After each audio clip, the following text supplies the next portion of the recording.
வத்த குழம்பு செய்ய போகிறோம். முதல்ல எண்ணெயில் நல்லா வத்தலை வறுத்து எடுத்துக்கணும் கொஞ்சம். அதுக்கப்புறம் அதே எண்ணெயில் வெள்ளைப்பூடு போட்டு வதக்கணும். வெள்ளைப்பூடு நல்லா கொஞ்சம் வதங்கினதுக்கப்புறம் சின்ன வெங்காயம் சேர்க்க போகிறோம். முழுசாக தான் சேர்க்க போகிறோம். சேர்த்துக்கணும்.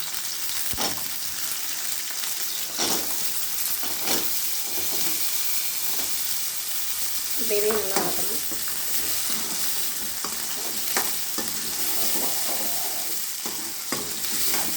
வதங்கட்டும். அப்பப்போ நல்லா கிண்டி விடணும். அப்புறம் நல்லா வதங்கணும்.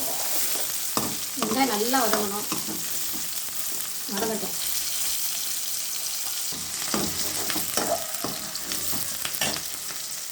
இதில் இப்போ நம்ம தக்காளி அரைச்சி தக்காளி பேஸ்ட் போடணும். இதையும் சேர்த்து நல்லா வதக்கணும். தக்காளியோட பச்சை வாசனை போகணும்.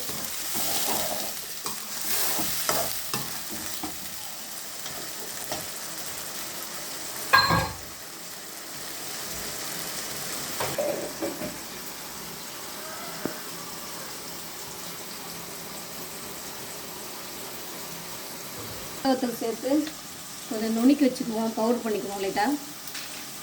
ஏன்னா அப்போ தான் கொஞ்சம் அந்த லைட்டாக கசப்பு டேஸ்ட் கொடுக்கும். அதான் குழம்பு கொஞ்சம் நல்லாயிருக்கும். உடம்புக்கும் சத்து.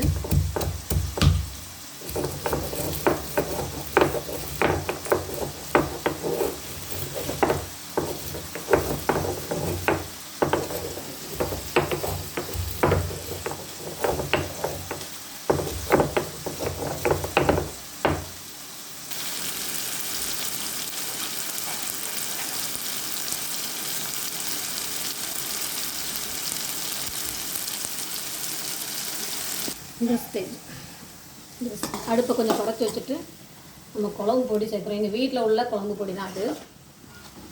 எல்லா குழம்புக்கும் போடலாம். புளி குழம்பு, மீன் குழம்பு, மட்டன், சிக்கன் எல்லா குழம்புக்கும் இந்த மசாலா பொடி தான் எங்கள் வீட்டில். லைட்டாக இது பண்ணிவிட்டு வதக்கிட்டு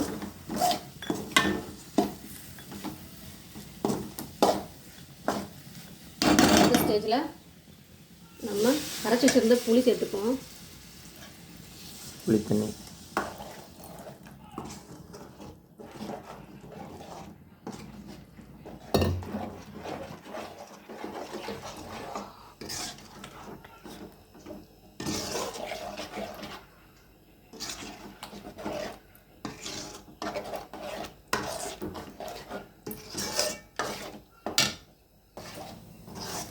இப்போ இந்த ஸ்டேஜில் இந்த குழம்புக்கு தேவையான தண்ணி ஊற்றிக்குவோம். எந்த அளவுக்கு நமக்கு திக்காக வேணுமோ அந்த அளவுக்கு நம்ம தண்ணி சேர்த்துக்கிட்டா போதும்.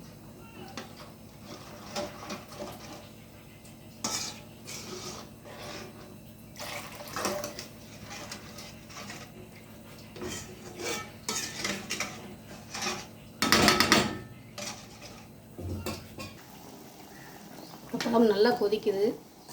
நல்லா கிண்டிட்டு இந்த ஸ்டேஜில் நம்ம வந்து கொஞ்சம் சுண்டவத்தில் நுணுக்கி வச்சுருக்குறோம். வறுத்து நுணுக்கி கொஞ்சம் வச்சுருக்குறோம். இது நம்ம அந்த குழம்புல சேர்த்துக்கலாம். முழுசாக கொஞ்சம் வச்சுருக்கோம், அதையும் சேர்த்துருவோம். இது குழம்புக்கு தேவையான கொஞ்சம் உப்பு சேர்த்துக்குவோம்.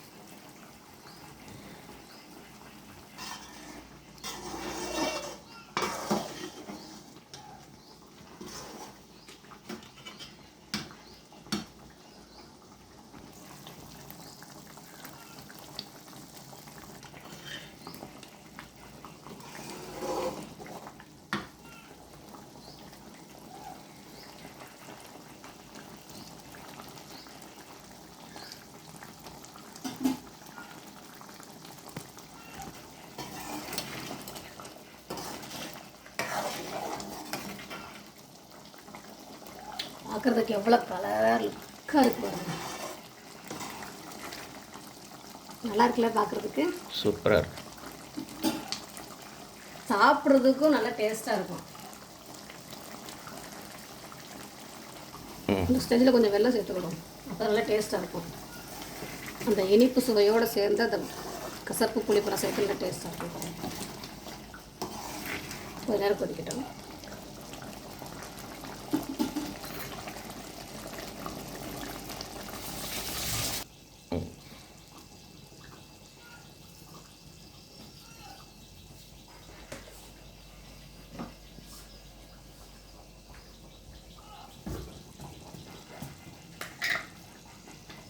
நம்ம குழம்ப தாளிக்கணும். எந்த குழம்புக்குமே கடைசியில் ஒரு தடவை தாளித்து ஊற்றினா ரொம்ப டேஸ்ட்டாக இருக்கும். கொஞ்சம் தாளிக்கிறதுக்காக எண்ணெய் சேர்த்துப்போம்.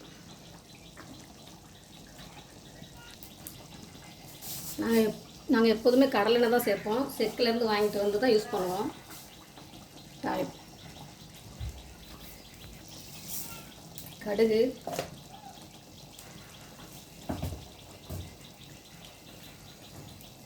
கடுகு வெடிக்கட்டும்.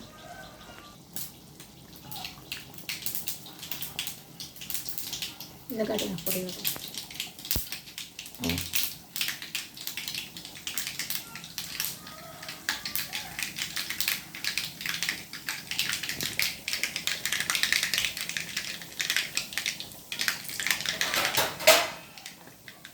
கருவேப்பிலை போடுவோம். மூடி வச்சோன்னா வெளில தெரிக்கிறது, அதனால தான்.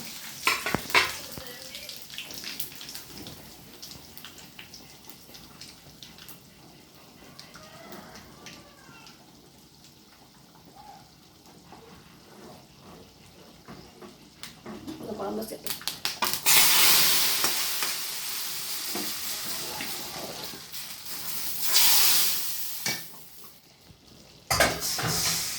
அவ்வளோதான். வத்தல் குழம்பு தயார். சாப்பிட்றதுக்கு நல்லா டேஸ்ட்டாக இருக்கும். நீங்களும் செஞ்சு பார்த்துட்டு சொல்லுங்கள்.